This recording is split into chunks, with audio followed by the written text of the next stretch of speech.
This is the Marketing Podcast Network.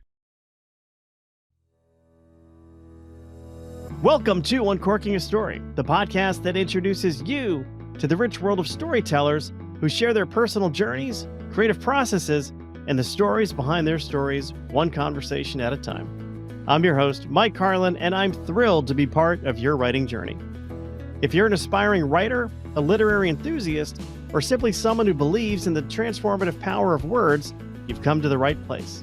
Every week, we'll pop the cork on the world of successful storytellers and give you a healthy pour of inspiration, insight, and empowerment. My mission is to help writers like you realize your full potential through the transformative and therapeutic power of writing. Whether you're just starting your literary voyage or looking to refine your craft, I'm here to provide you with the knowledge, inspiration, and encouragement you need to embark on your own storytelling adventure. So, are you ready to uncork your story and let your creativity flow? Uncorking a Story is about to begin. Sit back, relax, and let the transformative magic of storytelling whisk you away. Welcome to Uncorking a Story. Well, hey now, and welcome to another exciting episode of Uncorking a Story. I'm Mike Carlin, and I'm so happy to have you with me as I uncork yet another great story. I want to remind you to please follow Uncorking a Story on all social media platforms, including Instagram, Facebook, YouTube, Twitter, and TikTok. You can find us at Uncorking a Story on all of those platforms. If you only listen to Uncorking a Story as an audio podcast, I encourage you to please watch us on YouTube, as it's a great way to connect with me in the comments and interact with others in the Uncorking a Story community. There's a fair number of you out there now, which I'm so grateful for. So I encourage you to please subscribe to our YouTube channel by going to YouTube, searching for Uncorking a Story, and hitting that subscribe button. For you audio listeners out there, I haven't forgotten about you. Please rate, subscribe, and review Uncorking a Story wherever you get your podcast. Now, today on the show, we have a really interesting author named Boo Trundle, whose first published novel, The Daughtership, is now available wherever books are sold. Now, I say it's her first published novel because, like many authors, her first manuscripts were not sold, even though she had agent representation. And that's just a little reminder that having an agent is no guarantee that your manuscript will actually become a published novel. But that said, it really, really helps to have an agent. It really does. Now, Boo and I have this really interesting conversation about different parts of self. You'll hear about that probably about halfway through the episode. And it's a reminder that, what the world sees on the outside for each and every one of us isn't totally reflective of who we really are. Others do not see our inner selves. We all have different parts. We all have different parts living inside us. And I know this is going to sound very woo-woo, but we all have an inner child. We all have an inner teenager. And yes, we even have an inner adult self. And these different parts of self work below the surface of our consciousness to really protect us from what they might consider to be something that's harming. Now, these are the inner workings of ourselves that jumpstart our fight or flight, I should say, reactions in certain situations. We actually talk about fight or flight in this episode as well. But this is way too much to go into for an episode introduction. So I'm going to give a plug for my episode with Lori Jean Glass from an organization she founded called Pivot. And Lori Jean, by doing like a week-long workshop with her, I really, learned a lot about different parts of self. We even gave these different parts of myself different names. And, she really taught me how to respect and repair those inner parts of self so that I could become a healthier adult. And when Boo did this parts work herself, now she didn't necessarily do Pivot. We don't talk about how she did her parts work, but she did discuss doing, work on parts of self. Her creativity started to flow. It started to flourish. And that's actually what led to The Daughtership, which of course is her first published novel. And she's been writing writing seriously since the late 1990s. So that's really interesting work to do. And my goal, I just want to remind you with Uncorking a Story, is to help make you a better writer. So today's lesson is to take some time and get to know your various parts of self. And if you want a resource to help you there, check out Pivot at lovetopivot.com. Now, let's uncork Boo Trundle's story. Boo Trundle is a writer, artist, and performer whose work has appeared across various platforms and publications, including the Brooklyn Rail, McSweeney's Internal Tendency, and NPR's The Moth. She has released 3 albums of original music with Big Deal Records and joins me today on Uncorking a Story to talk about her first novel, The Daughtership. Welcome to Uncorking a Story, Boo. Thank you for having me. I'm excited to have you here, Boo, and I'm curious, where does your story as an author begin? Well, I guess I was always imaginative and lost in fantasy from the reports I've gotten from various school tests and creative writing experiences. But I would say really I became a serious author like in high school. That's when I started getting feedback, 11th grade, 12th grade, that my writing was different or powerful or worth putting energy into from like a beloved English teacher. I was going to say, did you have one of those like beloved teachers that kind of guided you and I inspired did. you? Yeah. Can you tell me a little bit about that person? Well, her name was Bat Masterson. I think her real name was Patricia, but everyone called her Bat. And she passed away. She was uh, probably in her 60s or 70s in the 80s, right? So she's been gone for a while, but she was just very kooky and open-minded and encouraging, and that was back in the days of liquid whiteout, so I would write these papers and I would handwrite them. We didn't have computers. I sound like I'm 100 years old, but we didn't have computers, and so we didn't have to type them. We'd write them by hand. Then half my page would be covered with whiteout, and then I would write over it, crackled. Like I'd have liquid paper all over my hands when I got to school. But she just really encouraged me to go hog wild, and I did go hog wild. And so that was when I really discovered the pleasure of writing, and also the pleasure of writing essays and reading and coming up with connections to books that I'd read that I felt had changed me, and that made me want to write books that would change people. So that was really the turning point for me as an author. Yeah. Did you remember any of those books that you read in high school that kind of left their mark on you? Well, the one I always talk about is The Brothers Karamazov by Fyodor Dostoevsky, and that was, my we had a very open reading list in the sense that in order to sort of qualify as an AP English student, you could read whatever books you want. You just had to read a lot of books, and she let us write papers about whichever books we wanted, as long as we proved that the book had value by writing a good paper about it. So I read The Brothers Karamazov. It was one of those books that I picked it up. I thought I would hate it. And then I stayed up like 3 nights in a row until 2 in the morning reading it. That's just the best feeling when you're reading something. You don't want to go to sleep. You never want to leave that world. And then after you finish the book, you just think about the characters all the time and wish you could go back. That was the experience I had with that book. So that's the one I mostly remember. But also Grapes of Wrath, classic books. We were reading classics. Yeah, I remember. Oh, I also loved Danielle Steele, though. Let's not forget Danielle Steele. Well, hey, look. What'd you say? I didn't mean to interrupt. No, that's okay. I mean, that could keep you up at night too. I think a good Daniel Steele novel. So, Well, what were you I going to say? remember. No, I remember. Like you mentioned the days of whiteout, and I too was in high school in the '80s, and we were fortunate to have a computer at home, which was really just a it really wasn't much of a computer. It was like a glorified box. But I remember whiteout. I didn't necessarily have whiteout all over my paper. I remember like painting my pencils with whiteout and then like sniffing them. That was like one of my pastimes in high school. I know. I I don't remember, know. I think I used to chew on my pencils till they broke in my mouth. Maybe we were just really bored. yeah, well, it could have been. You said you kind of had this fantasy world you may have lived in as a child. I was definitely a little bit bored in some of my classes as a kid, but that was probably more on me and not necessarily on the hardworking teachers of the school system I was in. Yes, I'm not. There's no blame.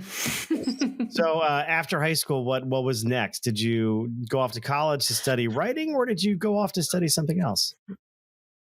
I did study writing in college. I went to Brown, and they had a really loose curriculum where you didn't have any requirements. You could take things pass fail. You could experiment, and I did. So I took almost all English and creative writing and philosophy and visual art in college.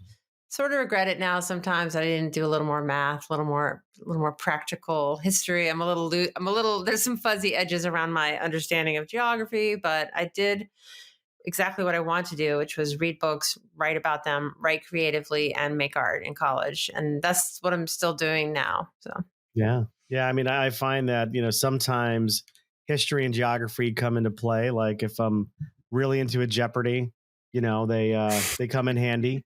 But not always in everyday conversation. So oh, I sort of find that I make a fool of myself more often in that area. So I just try to keep my mouth shut. I'll just I think I'll get Belfast mixed up with Belgrade and, doing things that are just better to just nod my head and act like I know what everyone's talking about. there you go. There you go.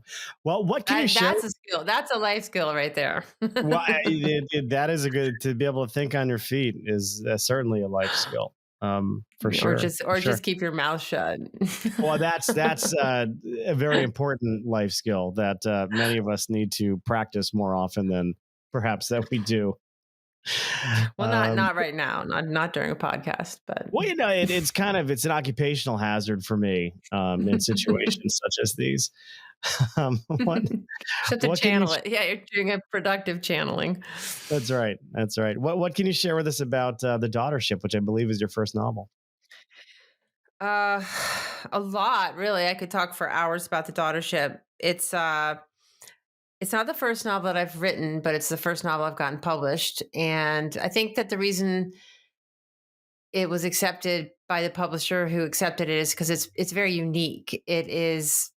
I've heard people say it's a one-off or like a one-of-a-kind book, and I would say that people describe it that way because of the way that it's put together. It's very structurally inventive, and part of the reason it's so inventive is because I think I don't think the way other people think, and I don't like in terms of just my subjectivity, the way that I experience story or want to tell a story. I often find even if I'm talking to someone, I'll come at it from like five different ways in order just to get to the end. And that's sort of the way the book is written.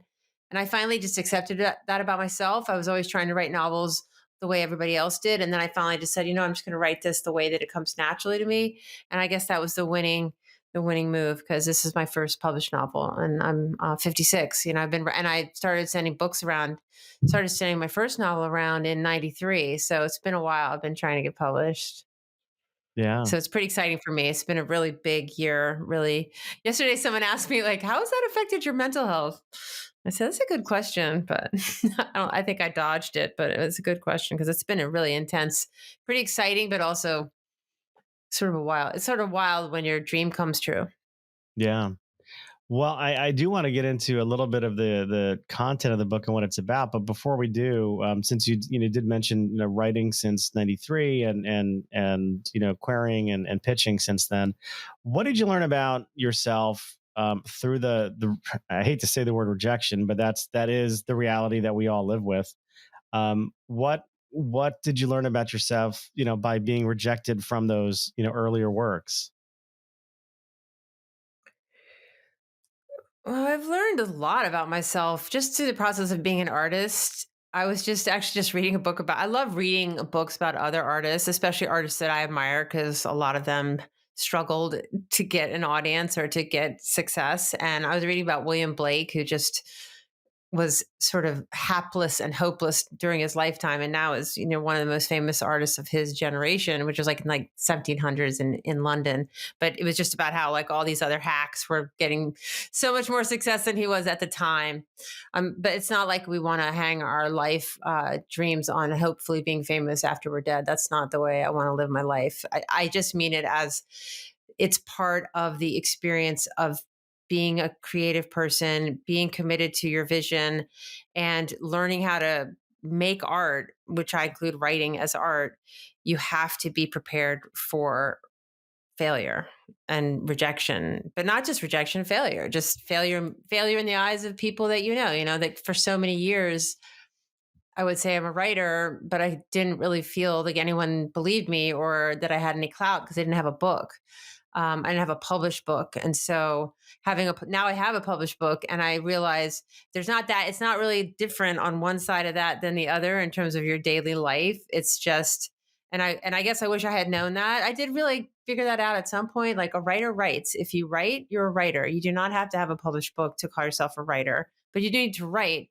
That's difficult. Even showing up for the page all the time is difficult. But also, just believe, like, for me, also just continuing to do it without any outside support or validation. I just, when you're getting rejected, I mean, there's different levels of rejection. There's sending a manuscript out. There's trying to find an agent. There's sending short stories out. There's trying to get residencies. There's so many different areas where you can be rejected.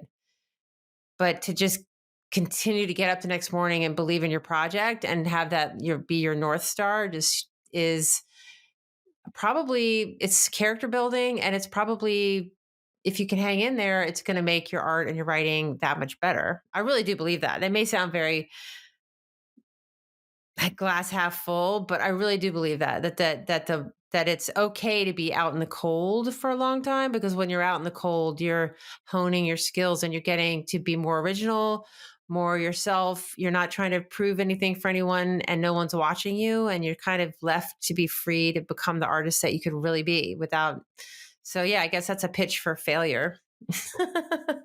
A pitch for continued rejection. What a wonderful thing. I know that could be a title of an episode, "The Pitch for Continued Rejection." I think it's got a ring to it. But I do think, as people, and not just as writers, but in general in life, we do learn a lot more through our failures, through our disappointments, through our setbacks, than sometimes we do from our success. Because if we still have that drive to push forward, it does force us to kind of question, okay, what is it that we've been doing that's not working, and what is it that we could be doing that may work. It seems like maybe you, and tell me if I misheard you, but you changed your approach to writing, so you were writing in a way that was more suitable for you than for necessarily other people, and what worked for other people wasn't necessarily working for you. Did I hear that correctly with this one? Yeah, you did hear that. That is correct. And it was sort of full circle, because my first instinct when I wrote a novel at the end of college, like the end of my senior year, sort of started as my thesis, and then I finished it in my early 20s. And that book was written from multiple points of view. There were all kinds of characters that needed to be heard, that were just speaking up, and it was a bit of a mess, and it didn't get picked up. And even I, when I looked back at it years later, couldn't really understand it. But my instinct was there to just come at the story from lots of different points of view, and also the different points of view not always agreeing on what the story was. And then I really settled in and tried to write something more traditional, just uh, beginning, middle, end, traditional story from one character's point of view, even if it was third person or first person, but just taking one person's story, one person's eyes, one person's thoughts, and also the agreed upon reality, which, realistic fiction, agreed upon by all of us. And then my new novel, it's very fantastical, very speculative. There's things that are going on in the novel that could never happen in the real world. So I guess, yeah. So the two things that changed, that I came back full circle to, are a completely imaginary realm that's not at all based in reality, coupled with realistic fiction to keep the reader engaged. I can't write. Has to be somewhat realistic, or readers aren't going to have anywhere to anchor themselves. So it's that, and then it's the multiple voices. And somehow it worked this time. So it just took me 30 years to circle back around the paddock and, like, do it better and do it right, and also find an editor that appreciated it.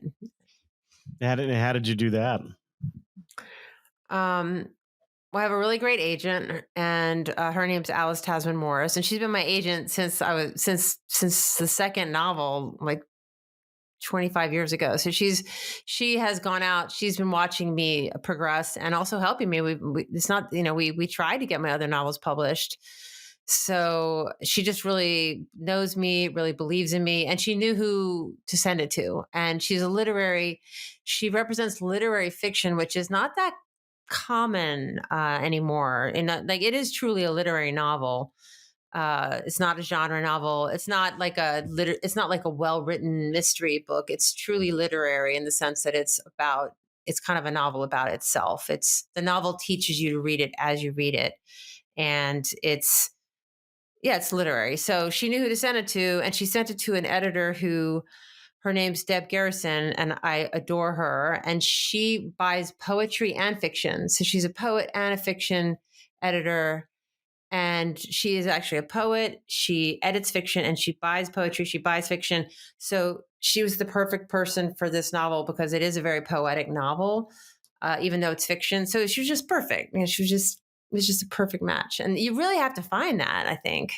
It's not easy. So there, and everybody used to always say that to me, but I didn't really believe them until it happened. And then now I see that there's not, it's just a matter of the manuscript finding its way to the right desk. Yeah. I love this notion of you having this agent for 25 plus years. And this is sort of the first thing that she sold, and just her sticking with you throughout that time. I mean, it's certainly a testament to you and what you've shown her over those years. And it seems It like kind of makes me want to cry even thinking about it. It was quite the celebration that night when we sold the novel. It was quite the celebration. Her husband even came. I'm Like, sure. I no doubt, no doubt. It's really a beautiful story, and it's not something that I hear very often. I hear these fantastical stories sometimes where, a first time author, sells a book to a publisher and then has to, quickly find an agent to represent her to structure the contract, and that's sort of the exception to the rule, obviously. But I hear more stories like that than a story, and then I hear the other story, right? So I had this agent; they couldn't sell my first manuscript, they couldn't sell my second, and we had to part ways. But this is a completely different story than those two. I think it's fantastic, and it's certainly motivating for aspiring authors out there that's possible.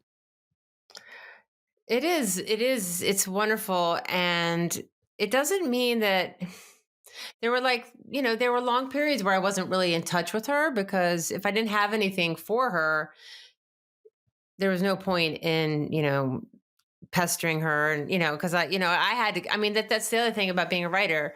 You have to provide the content for your agent to do something with. So it's like, say it's a real estate agent, if your house is not like, you have to do something to help sell the house too. The house has to be cleaned up and like look presentable, and you have to own the house in order to sell it. So it's, with an agent, it is really a two-way street. So, I had to keep going too. Like she had to believe in me. And then when we got, she would send like let's see, there was, the first novel was called Teresa Breathe, and the second was called When the Children Were Babies. And that one went out probably in like 2008. And she sent it to a lot of people. No, people didn't really understand that one. I think there was a spiritual element to, there was a Christian character in the book. And the feedback we were getting was, you should send this to a Christian publisher. And it was one of those things where it didn't matter. It wasn't a book for Christians. It just, she was like an evangelical Christian character, but it really threw people off. And maybe it was just the timing of it. It was 2009. Maybe now it wouldn't bother people, but people didn't want anything to do with it. And so, when those things happen, I just had to go back to the drawing board and just say, thank you so much, Alice. We did our best. And now I'm going to go write another novel. It is not easy to go back to your computer at that point. It's not easy, but you have to want to. I mean, it has to be something you love doing, I guess, or you're crazy. I mean, I think I'm a little, I always also joke, I thought about this earlier. I think I'm a genius, obviously, because only someone who believes they're a genius would continue with all of that, 30 years. So. Well, it may be hard to go back to your computer at that point, but it would probably be harder to go back to your, loose leaf paper and whiteout and pencil. Well, honestly, I still do a lot of writing by hand, but it ends up on the computer eventually. Right. I'm sure. Well, what can you tell us about the theme and the overall story of the daughtership, without, of course, giving too much away?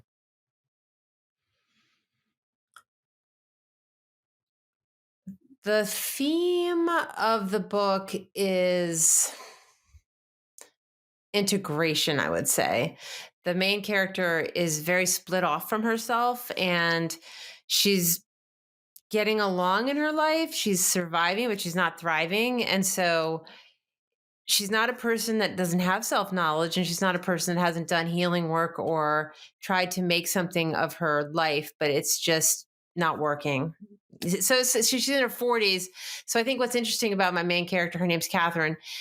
She's not hapless. She's not ignorant of herself. She's not someone who's just like blundering along through life. She's quite in touch with herself, and she has really tried, but she's failed. So it's really kind of like, I always talk to people about this, like, what if you, like, say you're an alcoholic and you go to AA and it doesn't work, like, or say you're like a cigarette smoker and you keep trying to quit and you can't, so it's really someone who has really tried.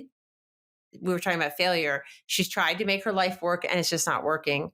And the reason it's not working is because she's very split off from parts of herself that she has left behind, hoping they would disappear, but they're kind of still haunting her. And so these parts of her actually are represented by these little girls that live on a submarine. And there's a submarine on the cover of the book, and it's called the Daughter Ship, and the ship is the submarine. And so these three little girls are stuck at the bottom of the ocean in a submarine, and they're running out of air. And so the two plots are kind of chugging along next to each other. Catherine in her 40s, whose life is falling apart, her marriage is falling apart, she's having a hard time parenting. And these three little girls who are trying to get out of this situation where they're trapped in a defunct submarine. And so these plots start to interweave, and that's really how the book works. I have to ask, are the three girls the same age or are they different ages? Well, yeah, there's two girls and a boy, in that sense that we all have many like genders, I think, inside of us. So it's Smushed Bug is 8.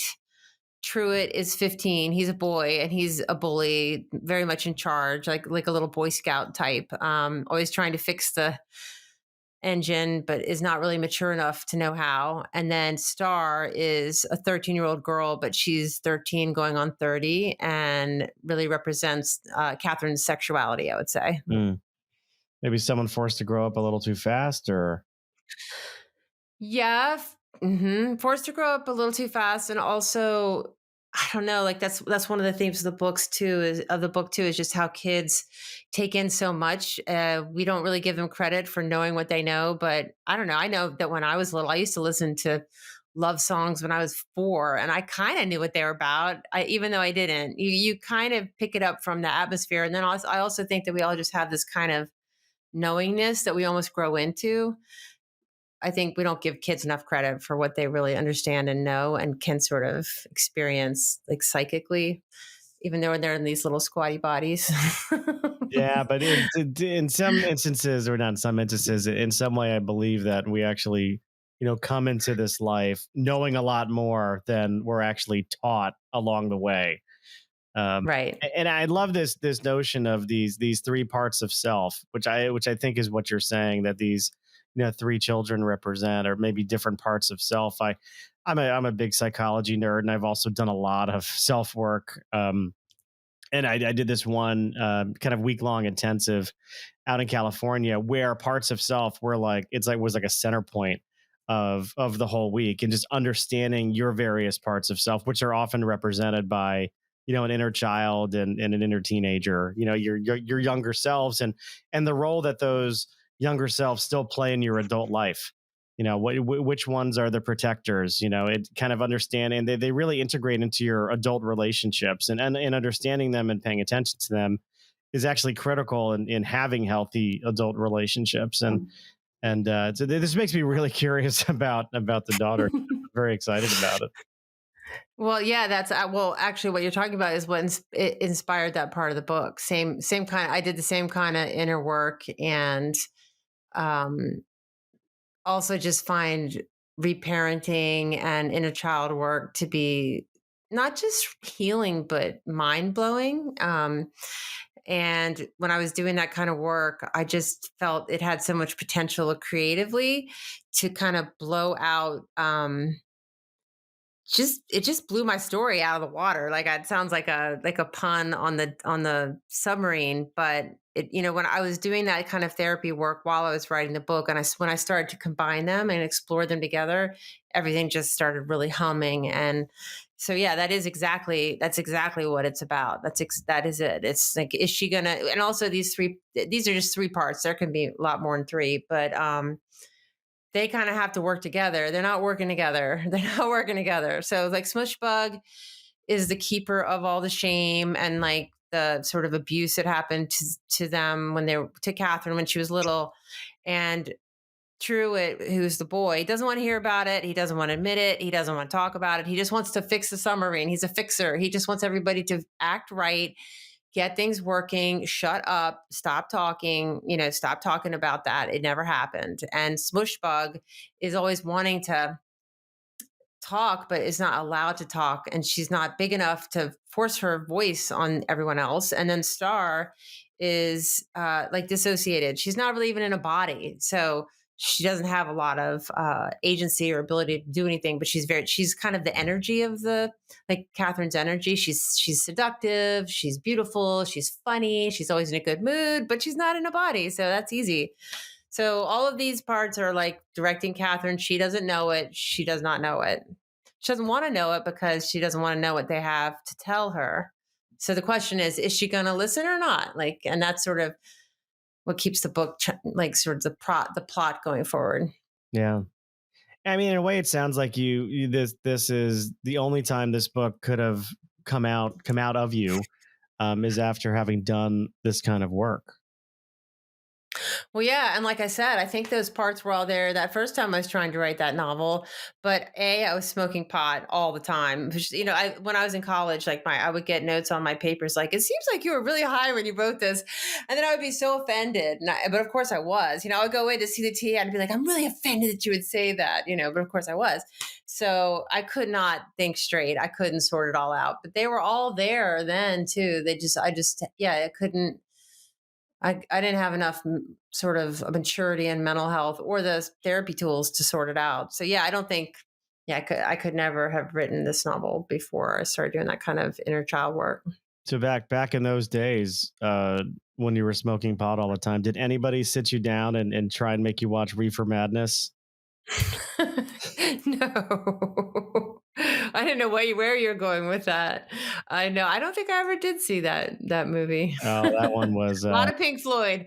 Nothing wrong with a lot of Pink Floyd. I'm my dentist yesterday, my Friday, my dentist was playing Pink Floyd. I just thought that was hilarious. He said, people really seem to enjoy this. I was like, yeah, it kind of goes with the dental experience.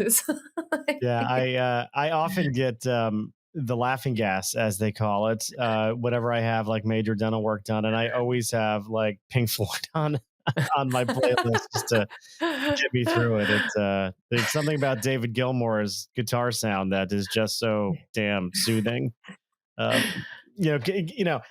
Contrasted to Roger Gilmour's lyrics and his vocal styles, which is not always soothing, but somehow it works. Well, my dentist definitely has a deep understanding of who his clientele are. So I have to ask, this picture over your shoulder there, is that one of yours? Did you do that? That is something. Yeah, I did paint that. It's a neuron. That's part of my new novel.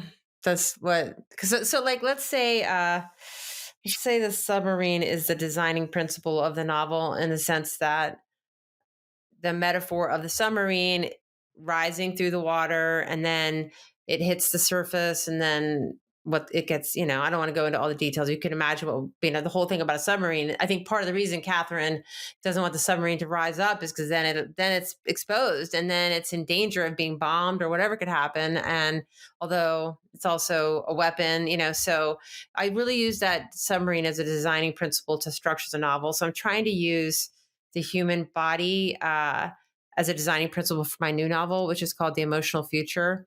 So I've done a lot of research into neurons, and I think what it's still kind of evolving, but I think it's funny because I'm sure you'll be familiar with this if you've done a lot of inner work, but I think what I'm going to use as my designing principle is fight or flight, the fight or flight instinct, to sort of create the plot structure for the novel. See if that works. It may not work, but it's kind of crazy. But I like to play games like that, process games. So. Yeah. Whenever I hear the term fight or flight, the Clash, should I stay or should I go, starts playing in my head. Whenever I hear the fight or flight response, the old Paris. That's pretty funny system. Well, I feel like the Clash were a very spiritually evolved band. I think they were kind of masquerading as that they didn't give a hell. They didn't give a f. Didn't I don't want to say a bad word, but they were. But I think they were really deep and really spiritual. So I wouldn't be surprised, if they weren't tapping into some of that. Well, I mean, certainly when you think of the punk scene of that time, it would have been antithetical to the punk scene to have any kind of, depth to your music. I mean, a lot of it was not very deep, but I agree. The Clash, and then what came after them, Big Audio Dynamite, I think, formed from the Clash, and a lot more poppy, but still produce some toe tappers. But it's funny. I've been looking at that painting over your shoulder. I'm like, that is a neuron, and those are dendrites. Oh, you knew it? And Okay, that's a good. cell membrane. I'm like, that has to be. I mean, because it could be a weird tree, but to me, it was like it was definitely. And this is the psych nerd in me. Like, I'm like, I think that's those are dendrites. I'm pretty sure that's what those things are. Well, I'm also a psych nerd. So I'm a psych nerd, and I also have found that doing visual art while I'm writing really keeps me grounded. And that, you were asking me like, what happened? Why did suddenly you turn a corner and you could write a novel that people wanted to read and that could get published? And part of that too was I just learned to ground myself in creative processes that keep me like sort of physically attached to what I'm writing about. So I cut things up, I glue them down on paper. Like I have this thing I'm working with. It's like all these different colors on paper. I love my school supplies. I use different colored pens. I make collages, I make paintings. And that before it was sort of my writing was over here and my art was over here. But now they're like, I have this, nobody can see this, but I have this weird thing that I cut out. I just, maybe it's procrastination, but somehow I really am praying that I'll come up with another novel with all this creative behavior, which isn't always writing. And that doesn't work for me. Just to sit in front of a computer and be like, what happens next? What happens next? What happens next? What happens next? That I can't succeed doing that. Yeah, as a writer.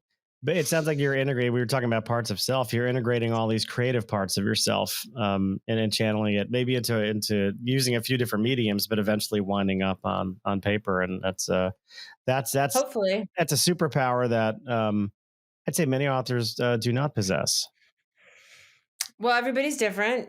Every book is different. Every writer is different. And I feel like I've gotten permission because I sold this book to be myself and try it again. And just, I kind of have to have faith. It's like, I'm just like, I'm doing this. And even if it doesn't work, I'll try something different. But the fight or flight thing, that just came to me last week. And because I kept looking at, I have like things that I'm interested in, like the adrenal glands and the neurons and the tears and eyes and fear and feelings. And they all kind of come together in fear and fight or flight. And then I started learning all kinds of weird stuff about different trauma responses. I think fight or flight is just the one that we're most familiar with, but there are a lot of them. Yeah. So, and dissociation is one of them. And so what I wanted to say was that part of the reason it helps me so much to use all of the visual, the crayons and the writing and the drawing and the cutting is because I can get pretty dissociated a little bit just in my head, and I just kind of drift off, and I'm not really, it's just easy for me to lose my focus. So it keeps me focused. Yeah. And focus is important when you're banging out, 100,000 or so words. I wish I were banging out that many words. Well, I always overestimate, they always wind up to be 75,000 or so. But, for me, I've got to give it 100 in order to get back 75 that are worth anything, maybe. That makes sense. And again, like, I'm always amazed. Do you like Stephen King? Oh, yeah. Yeah. I'm just like amazed by his output, and he's just got a different brain than mine. And if my brain worked that way, I would love to be pounding out, really long thrillers. I would love it. It's just my brain doesn't work that way. No, I'm convinced he's got more than one brain. It's just not possible to turn out that much. And it's so varied too. I mean, there are many different sides of his writing. I mean, each of his books have, multiple facets to them. Even, the scary ones are about something more than monsters. But, even, he's got books other than, thrillers and stuff, which I always loved. I loved like 11 But 11/22/63 about the Kennedy assassination was, not a scary book at all, but it was fascinating and long, but it was great. I haven't read that. I mean, I've read sort of his classics, Yeah. but I think he was driven by demons. And I was thinking I had like a sort of a tough weekend, or like last few days I was just not feeling great. I had stuff I was feeling terrible about, and I've just there was sometimes the way that I make peace with it is just, well, I'm just going to channel that into some writing. That's always been the way for me. I've just survived that way. If something's really bothering me, like when I was younger, I would write a poem about it. Like in high school, if I was sad, I would write a poem. And then in my 20s, I was a singer songwriter, and that saved my life. Just pounding away on an acoustic guitar and write. And with a song, you can just, it's a puzzle, right? So you can spend 5-6 days, 5-6 months working on one song. It's really therapeutic. So sometimes with Stephen King, I just think, boy, he's got shit to work out. And thank God he wrote, because if he hadn't been a writer, he might have been like a serial killer or something. No, he'd be one of his own villains, probably. Kind of, right? I mean, it seems very driven. I think probably, I know you have a lot of writers that listen to this. Like, I think that it's a good way to just channel that frenzied or questing or dissatisfied energy. It always works for me. Drink a cup of coffee and just start writing. Yeah. Well, one way I it doesn't all, no, I should, let me say it doesn't always work for me. That was a lie. When it works for me, I'm happy. A lot of times it doesn't work. But it's the approach you take. Well, it's just one of the, I felt like one of the things you were asking about earlier was how do you keep going? Why do you keep going? I mean, I think sometimes for me, it's just internal pain. I just keep going because it soothes me. Well, it's probably better than smoking a whole bunch of pot. I hope so. I haven't done that in a long time, but to each their own. That's true. This is a judgment. I don't want to judge anybody. Who knows who's listening and what they might have just taken a big gummy bear and sat down to enjoy their favorite podcast. So if that's the case, that's okay too. Well, if they just took it, it might only hit in an hour. So timing is everything in life. So what I say.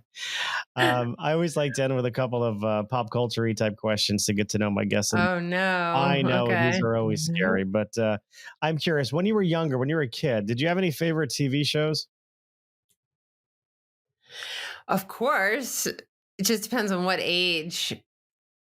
Well, yeah, I mean, if I tell you my favorite TV shows, it's gonna really date me. Everyone's gonna know exactly what year I was born. But I was the kid that came home after school and watched TV, straight from like 3:30 to 7:30 when my parents got home from work and maybe turn off the TV. So it was just like a complete Gilligan's Island, Hogan's Heroes, The Partridge Family, The Brady Bunch. There's like 7 shows that kind of line. Mary Tyler Moore Show, 70 shows. So I think by the time I got old enough to I wasn't like such a latchkey kid, I didn't watch as much TV. But yeah, that's who I grew up with. What was the last time you really sat down and gave a good hard think about Gilligan's Island? I think about it quite often, actually. I mean, I'm constantly like going back to Google. All of the characters were so alive in my imagination. I thought they were all real in some way. So I didn't quite get that they were actors and actresses. You're like thinking that could be like the first, reality TV. Well, like Ginger. Yeah, Ginger. I mean, yeah, I was pretty young when I was watching that. I just figured that's how she went around the world in her real life in like a little cocktail dress. And maybe she did. I can't say she didn't. I actually met Bob Denver at a parade. Did you really? Yeah. Very disappointing. Well, my father grew up with Bob Denver. He was from New Rochelle. Oh, really? From New Rochelle, New York. Yeah. And he grew up with him, and he said he was a weird kid, Michael. He was a weird kid. Like, yeah. So I'm like, Dad, how many interactions did you actually have with Gilligan? Or is this like the rumor mill through like the town of New Rochelle, New York? But Yeah, So is he sort of New Rochelle's most famous son? They probably have quite a few you know, famous. I think the Dillon boys, Matt Dillon and his siblings, I think were from. Oh, are they from New They're from like New Rochelle? Rochelle, I Mamaroneck. pegged Yeah, them for Long Island boys. no, Huh. they were New Rochelle kids. I had friends who grew up with them too, but Wow. yeah, those some of New Rochelle's fans. Matt Dillon was spotted. He skipped school one day and he went to the beach, and some agent or talent scout, spotted him at the beach, saw he had a look, and next thing you know, he's in the pictures, as they say. I was always dreaming that would happen to me. Yeah, yeah, no such luck here.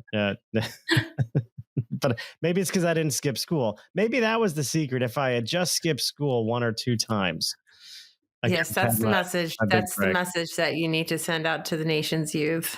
That's right. So my 3 college age kids right now skip school every now and then, and make sure I don't get my money's worth. Um, what about music? What were you into musically when you were younger? I wasn't very cool about music in my teens. I just listened to top 40. And then in college, I got more interesting, mostly because of the people I was hanging out with. But I would say, in high school, I listened to Madonna, Cyndi Lauper, I thought Pink Floyd was very edgy. I don't really have anything exciting to report musically. What about college? How did you get more interesting in college with regards to music? Just for the people I was hanging out with, and also I started playing an instrument. I was sort of the girl who uh, went to see all the boys bands play in their bands, and had crushes on all the boys that were in bands in college, and then realized, well, wait a minute, why don't you just play an instrument? Like, you don't have to be the groupie in the front row. You can actually play an instrument. And so I learned to play the guitar, and I just, one of my best friends was from New Rochelle. Actually, we'll have to talk about that after the episode. But he was just we would go down to CBGBs, and we would see bands like Urge Overkill and edgy Live Skull, like edgy sort of hardcore rock bands. It wasn't what I was playing. I was playing acoustic music, but it definitely introduced me to the whole. We would just go to record stores and stand there for hours flipping through albums. It was really more his hobby than mine, but I just got exposed to the New York City music scene. And I can't change. I can't ever go back and change the fact that I listened to top 40 until I was 19 years old. But things changed, luckily for me, because I actually played music in my 20s. I was a musician. Yeah. So. And then kind of last up, this is always one of the more challenging. These are hard questions. You didn't give me the heads up on these. You told me the first, not the last.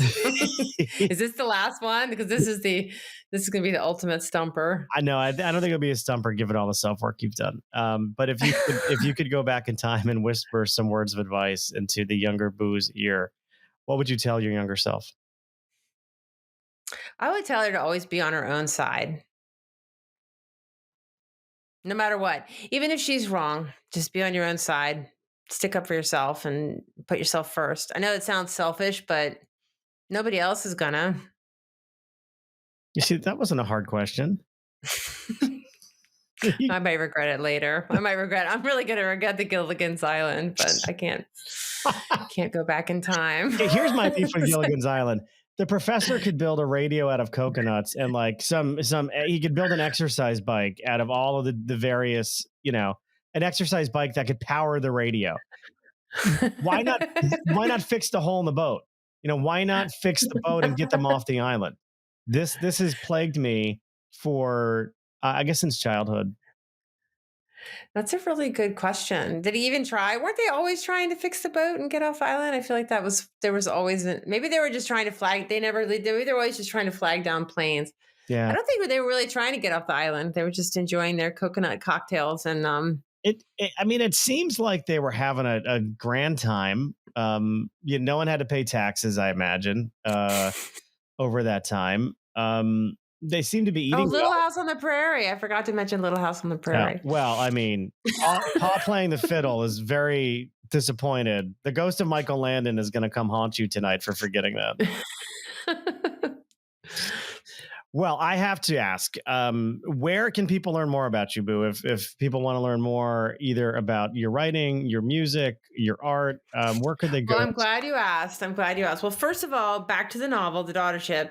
Barnes & Noble has been very kind, and I've heard a lot of people have said it's out on their display, like right out on the front table with the fiction. So if you'd like to go to a brick and mortar, I think that's a good place to go. And then there's Amazon and Bookshop, which is an indie bookseller online, is always good to support the indies.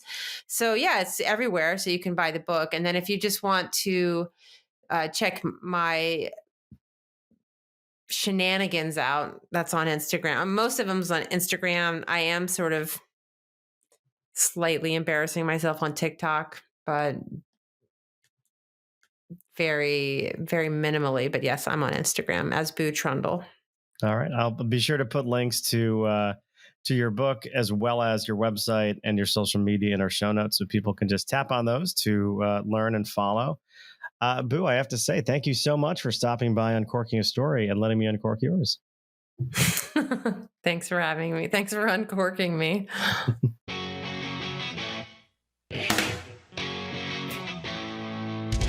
Thanks for listening to Uncorking a Story. If you'd like more information about today's guest or to find out more about Mike, go to uncorkingastory.com. If you enjoyed the show, please subscribe, rate, and review us at Apple Podcasts, Spotify, or wherever you get your podcasts. Tune in every week to hear Mike Carlin uncork a new story.